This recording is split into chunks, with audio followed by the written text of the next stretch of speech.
Hey, this is The Alt Show with Elias Whitfield.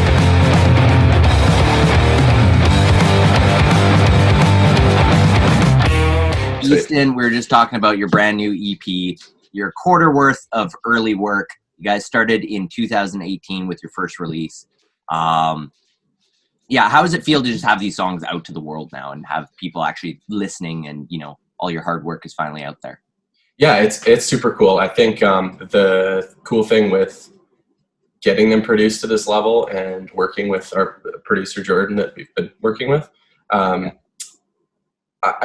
me preface that. I feel like I've always thought like the DIY thing was the way to go, and I always thought I can make these sound half decent and that'll be fine. And gradually just learned, no, there's no cheap or easy way to do this at this point anyway. Like, because I just don't know how to mix and whatever. And, yeah, that's fair. Well, I mean, it's half the battle. Yeah. Oh yeah, big time. Jordan, as you're saying, he did an awesome job. All these songs sound super tight. Totally. And is it nice to have finally kind of what your head was at going into it? Like, I want these songs to sound like this, and they actually come out close to, if not exactly the way you were anticipating? Yeah, I mean, they definitely changed a lot throughout the process. He helped us with pre-production, and just the way he produces stuff has quite a bit of flavor to it. So they sound different than they would have been with any other producer for sure. But yeah, it's nice to be able to hear them in like high fidelity, basically. And I think that people are responding to that. Yeah, totally. The reception has been so much better than our previous releases. And it's been super cool to get probably the best part is we gotten messages and Instagram posts and stuff that we've seen from like random people in like Texas or Venezuela or like whatever. All over. Yeah. So that's been really cool. It's been really like global, and obviously not everyone's listening to it all over the world, but there's like seems to be somebody in every pocket of the world that appreciates it, which has been really cool. Yeah, totally. So going back to 2018 when you guys started playing together, what was like the first bands that influenced you and the rest of the band stylistically? Interestingly, well, Curtis and I were playing before 2018. I think we started jamming and stuff in like 2016. Right. And we were playing a lot of like rock covers like Kings of Leon and I don't know, like just standard bar band stuff. Even though it's still good stuff. And I think what kind of started flipping the switch was when my buddy from Ottawa, like I went to high school in Ottawa, he introduced me to the Flatliners. Yeah. And I was like, okay, yeah, because it something clicked where it was like, okay, so pop punk and ska and punk and ska punk and all that, it's not just straightforward like I thought. And there was kind of this alternative to it, and the chords and the melodies and the harmonies were something that I was seeking. Like, kind of, I heard this tension in them, like just in the certain that you generally maybe find in like prog or something. But I'm not a big metalhead. But it's something that I like into like Matthew Good, the way Matthew Good writes, or like some other like indie stuff out of the West Coast here and stuff. Those chords with tension.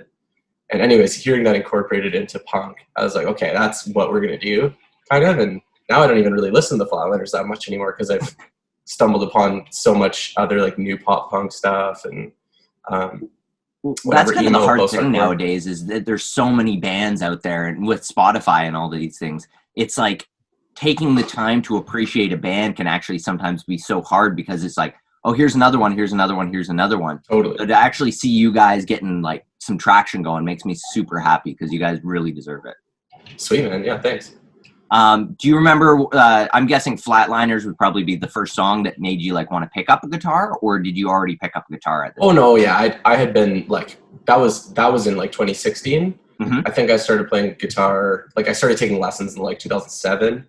Oh, wow. And then stopped lessons that like after a year or whatever. And so I think I'd been playing in bands since like 2009 or something. Just good on you, buddy.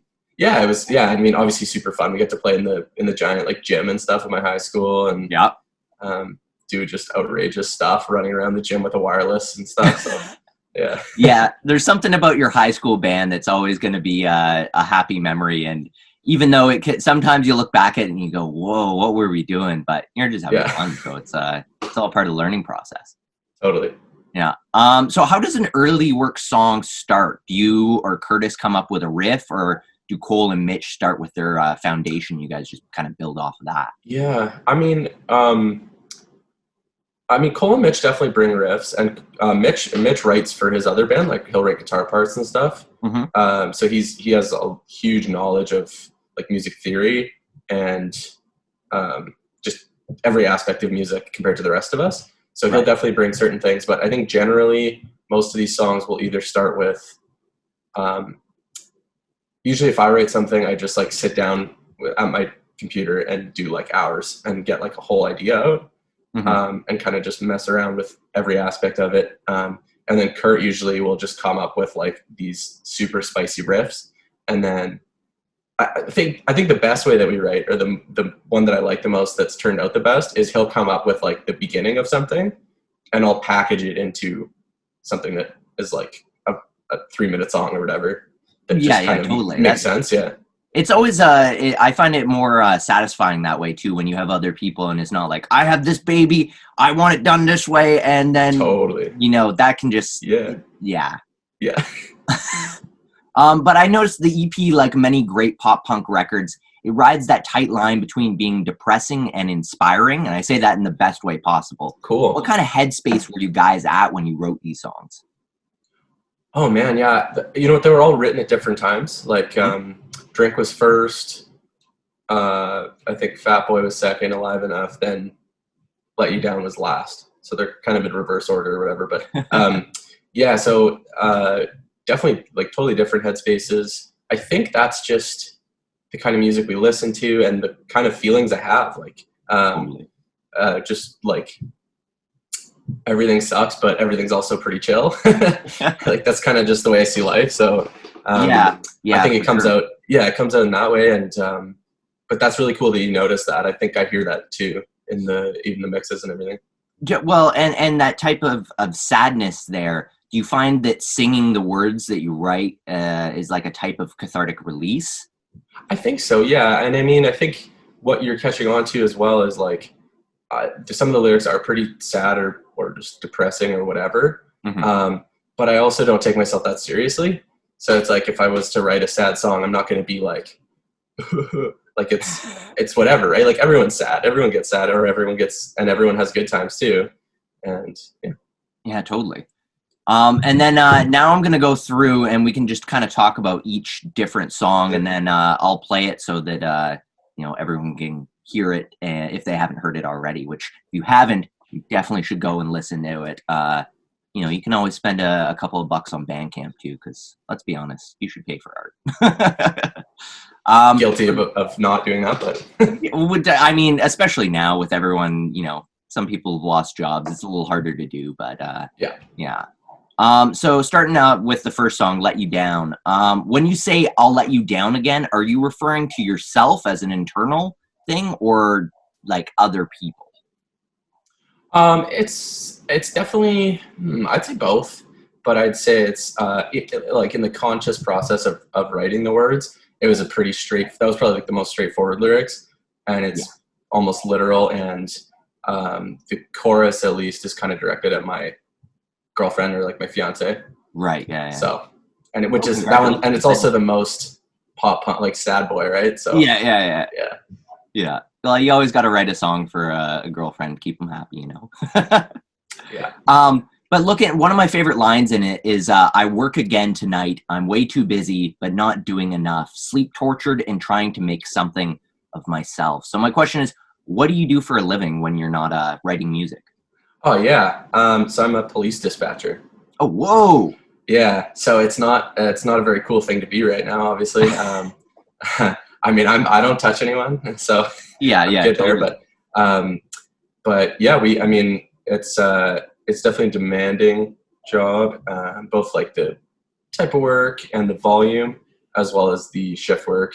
I'm on adjusted shifts right now, so I'm going to work in like an hour. And oh, really? Oh. Yeah. So I caught you right before. Yeah, exactly. So it's perfect. I was just getting up and having my coffee, and it's like noon or whatever now. Yeah, this is my morning. Noon, get on up. Yeah, that's right. But That's good, man. So with your job, do you find anything from your like daily work life kind of seeps its way into the music, or do you just keep it as a separate world? Both. I would say like definitely not from daily work life. I'd say the thing that I'll write about is like the general like suckiness of having to go to work or having to sleep at fucked up times, or like just being, like it says, like just being so tired and like trying to like do stuff and I just don't have the energy because my brain's all messed up, my clock's all messed up. But no, the like the stress of the work or like the stuff that we deal with, I don't bring home with me at all, which is nice. That's very healthy. Yes. I mean, some people can do that more than others. I've always had buddies, you just like wound up and pent up from work, and it's like, day's over, relax, it's all good. Totally. Well, and I think if I was a cop or like a paramedic or something, like there's no way you wouldn't feel it after, right? But luckily we can just like unplug and we're gone. So.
Your first release off the EP, Drink, has been getting a lot of praise.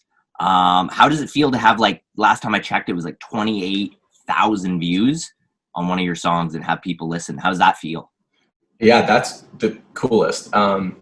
It's definitely, a lot of it is due to the Spotify editorial playlist that it got on. It was on like 2 of them, and then one that was a personalized playlist, which is editorial, but the rank order is different depending on who's listening or something. I'm not really sure how that works, but so yeah, I got on a few, and it right away, I noticed, because they add them on Fridays. So we released on a Tuesday, they added on the Friday, and I think it was either the Saturday or Sunday. I was like, how does it have like 3,000 plays? And it, like, the day before it was like 100. And I was like, damn. So it spiked really fast on that one. And it's since kind of petered out and everything, but yeah, it's been really cool. And I think we owe a lot of these people reaching out to us to that. Yeah, totally. Well, it was just crazy because I remember looking on there, and it's like you're there with popping all these like crazy great bands, and to see you guys, because I remember the first time I ever saw you was in a little dive bar in Vancouver. You guys put on a phenomenal show. I forget who you guys played with My Matchbox. Screaming at Traffic? Not Matchbox 20. Landmark 20 or something. Oh yeah, Landmark 20 was there. Yeah. Matchbox 20. Oh geez. The boys. Yeah. But yeah, that is super cool. And this song deals with something that most youth have encountered at least once in their life: drinking to numb their some kind of pain, right? Yeah. Now, although it's been a while, are you guys still excited to go back and be able to play that song with people raising their glasses in solidarity and, just like a bar like we met? You know what? It's funny because we might not have even recorded it if people didn't say they liked it. Like we had this band, we played with floorboards. I don't know if you can see that, but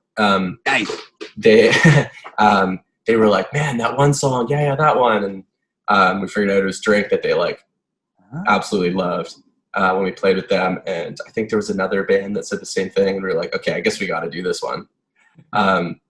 It's my least favorite song to sing live. Just like the way the melodies are, like they're in such an annoying register. Mm-hmm. And I think we'll have more fun with it now, especially if people are really vibing, right? I mean, it's all about that energy.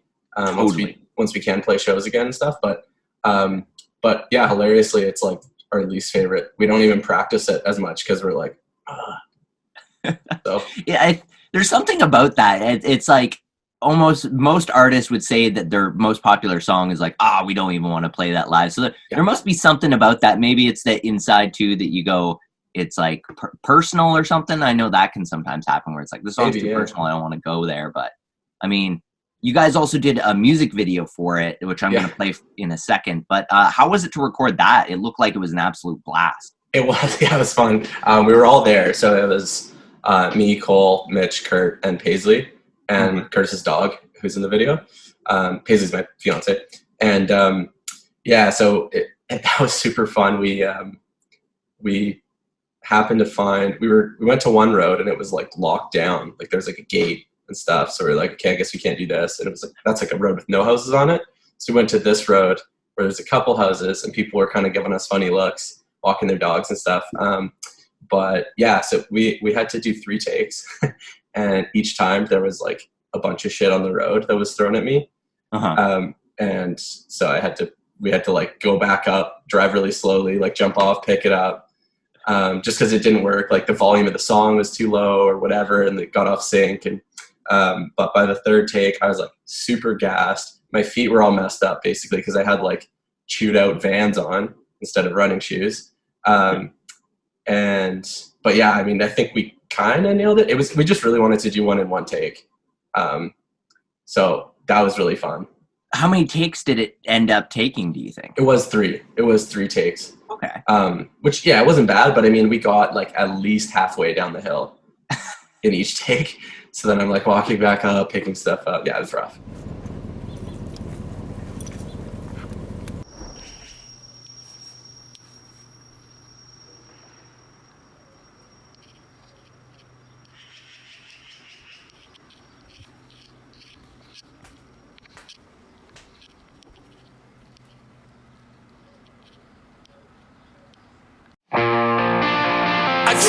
To feel the buzz, self-harming just because it feels good to be inside. I drink to feel the buzz, the soul up in my blood. It feels good to be inside.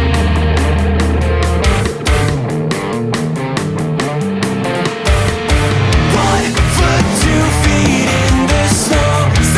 Foot, 2 feet next to go. Cut my legs and drag.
moving on to the next song off the album, Fat Boy, it deals with expectations and suffering to get ahead in life. It even has some excerpts from your grandparents. Do these lyrics come from like real events and real heart-to-hearts with your family? Or is it more, again, a generalization?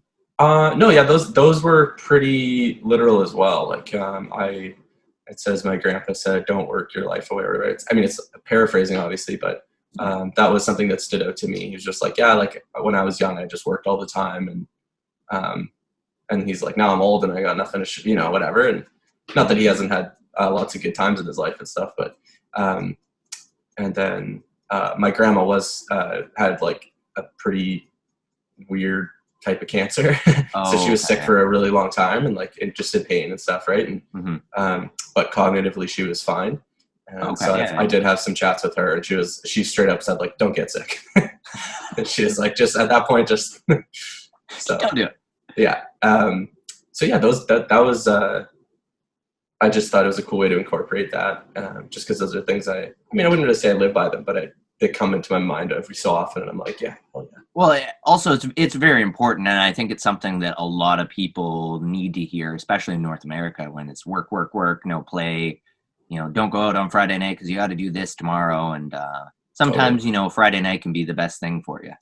Yeah, even being in a band is like so much work sometimes. It's just, but yeah, we would always say it was like being married. It's the closest thing to having a girlfriend. It's with your band. Sometimes even worse, because at the end of the day, you'd like, if you're touring with them or anything like that, you're going to be sharing beds. You're going to be yelling at each other. Things are going to happen. So yeah. Yeah. And then with Fat Boy, I noticed there was the desk pop scene from the other guys in there. Pop it off. Don't think, just go. Here we go. Do it, yes. You did it. Shots fired. Hey, Terry, I did my first desk pop. What made you want to throw that in there? Straight up, we just thought it was so funny, and we wanted something that like the gunshot was like the snare hit or whatever. Yeah, we just wanted something that sounded like heavy, and then we, for some reason, came across that, and we're like, yeah, fuck it, that's it. Let's just do that. It was like very little thought went into that actually, but. It's interesting because I was wondering on that, because the first couple of times I heard it, I didn't clue into what it was. I was just like, this sounds familiar. I don't know what it's from, but with the lyrics, it almost reminds me of like internal thoughts or like, somebody thinking of suicide or something. And then I finally clued in. I'm like, no, it's Will Ferrell and the other guys. What the fuck? Yeah, man. Oh, that's cool. I think we it's kind of mixed low intentionally. Yeah, totally. So it blends in, but yeah, that's really funny. Yeah. And then where does the name Fat Boy come from? Yeah. Damn, you're exposing us. That was also just like, it was just like a working title for a year or whatever. Yeah, so just because like the chorus is so fat. Oh, I get it. Yeah, but then we were like, I kind of, like that could be a theme. Like, I think I struggled with body image as a teenager, and then it was, but it really has nothing to do with it. But no, and we were like, double meaning. Yeah.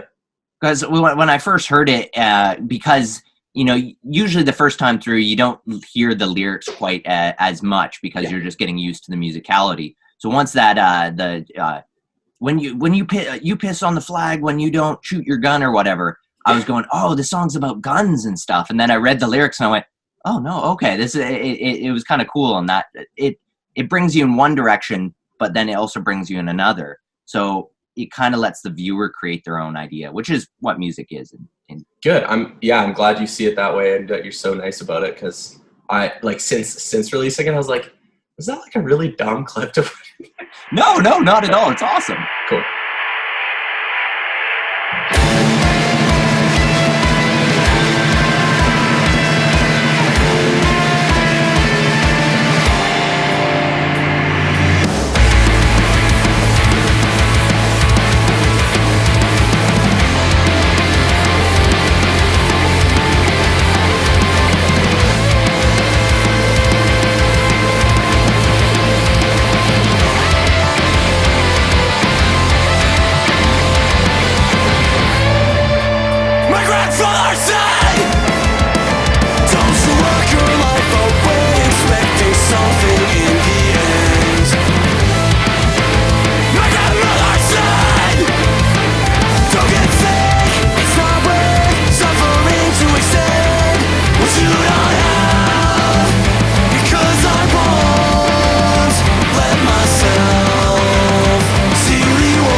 clear. We honor the flag, and you crap on it when you don't shoot your gun in the office. Jimmy, what's left of me at death spot? September 8th. Be there. Do this. Please do. Pop it off. There you go. Pop it off. Don't think, just go. Here we go. Do it, yes.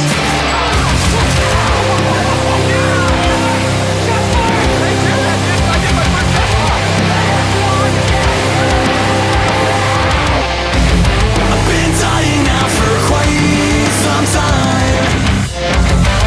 I just have to relax. I know I'm fine, but still I try to back from the end to work your life away. My God, I feel right. I don't feel right. Don't get frank.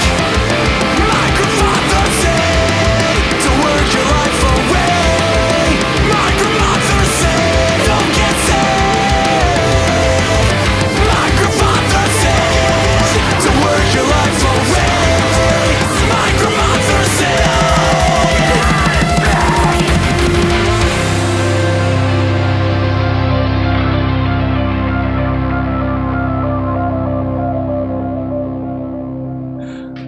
Okay, and moving along to the last song, Alive Enough. You guys posted it on social media saying that the ending track was probably one of your guys' favorite off the EP. What made this song stick out for you guys? It's the most complex or like technical, I would say. It's also the most fun to play for most of us. So like, for my part, I mean, the chords are kind of what they are. It's like probably the most challenging for me to play live of the four. Right. But like Kurt has that like crazy riff at the beginning. Cole's doing tons of heavy stuff on bass, and then Mitch just wrote all these crazy drum parts that is like his thing, like because he's a prog drummer by trade. So so he's writing in 5 and switching back to 6, and so yeah, we just. Oh, I didn't notice that actually. Yeah. That must be hard to play with it from time to time. Because are you playing in 4/4 then? No, we all switch. So there's like the first, second, and fourth bar are in 5, and then there's like a little break that's in 5 for 4 bars, and then the breakdown, like the heavy instrumental part, is also in 5. I think that's it. Oh, Yeah. Very interesting. Yeah, so it's actually really easy to play now, but at first we were like, "What are we doing here, boys?" Like, Yeah, it usually takes a couple passes, eh? yeah. And then I noticed also, and correct me if I'm wrong, at about 2 minutes and 5 seconds, there's another audio sample in there. It Yes. sounds like. Yeah. What was that? Because that one I definitely couldn't pick up on. It's just a YouTube video. Let me find it. I'll find it while we're talking here. Yeah, sweet.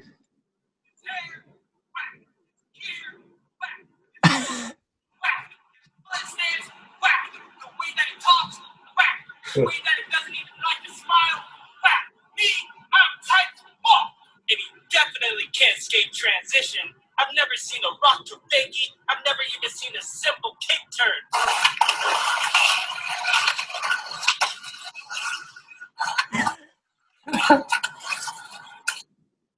So it's just a guy just shredding. That's actually really funny because because I could hear, I was like, what? I think I heard the whack. Yeah.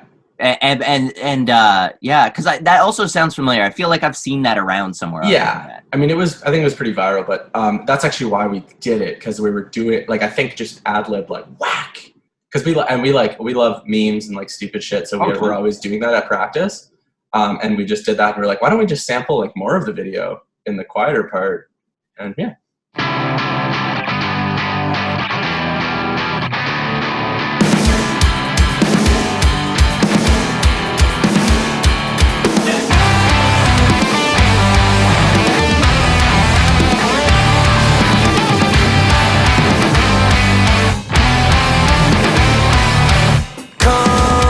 To play, the day is young.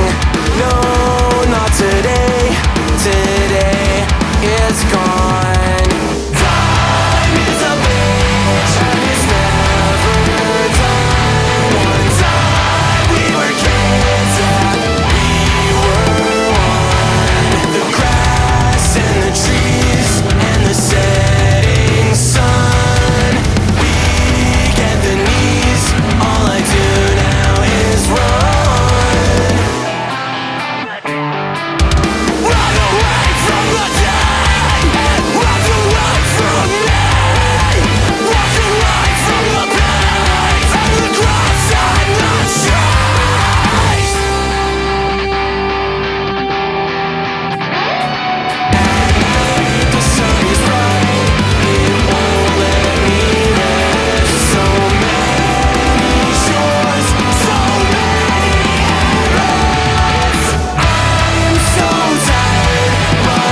Yeah, I gotta say the EP. I'm so proud of you guys to see. Like, Thank you. I mean, it was probably 2 years ago we met, and Yeah. I don't know if you guys played any of. I would assume you guys didn't play any of those songs back then. No, I think we did. I think it was a year ago. Yeah, Or like yeah, maybe September 2019. Yeah. So when you had these songs, were you wanting to record them for a while, and then just you kind of the opportunity arise? You guys had the time, or were you? Yeah. holding So off? we actually had them, some of them ready when we recorded the Everyday. Yeah. We were thinking, oh, okay, maybe if this goes well, then we'll do an EP with this guy. And it just, for whatever reason, like no hate on him or whatever, he was super cool. It just didn't work out for everyone. And then we were like, okay, we got to bite the bullet. We're going to pool our money here, and we're going to go to a proper producer. Just because it's a different producer for the Everyday and then this, right? Well, he actually, yeah. So kind of the way we decided that is that he actually took the stems he was supposed to master it at first. So he mastered it, and then he was like, yeah, but like if you guys want, like I can mix it and just kind of give it a bit of polish.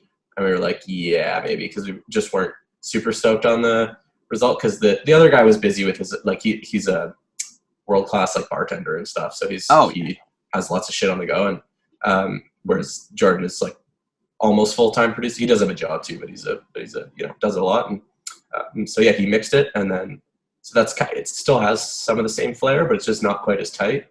Yeah, that's fair. That's totally fair. But I mean, it's funny because a part of me almost thought that the Everyday should be on this EP as well, because they all work really well together. And I mean, it's your song, so of course they're gonna blend together. But yeah, honestly, I was pretty bummed because I was hoping it would have worked, because it's the same tempo as Let You Down and the same key as Alive Enough. That's so we're gonna, actually like, blend it in really nicely. Yeah. Well, there you go. So if people are gonna listen to it, listen to the Everyday first, and then listen to the EP, and you're good to go. Blend it. Yeah. Yeah, blend it, buddy. Well, thank you so much. It's been really good to talk to you, and keep on writing, because you guys are super, super solid. Thank you, dude. Well, thank you for having me, and thank you for all your kind words, and for posting this type of stuff, because we need people like you to share our junk. And it ain't junk. God, no, make no junk. Yeah.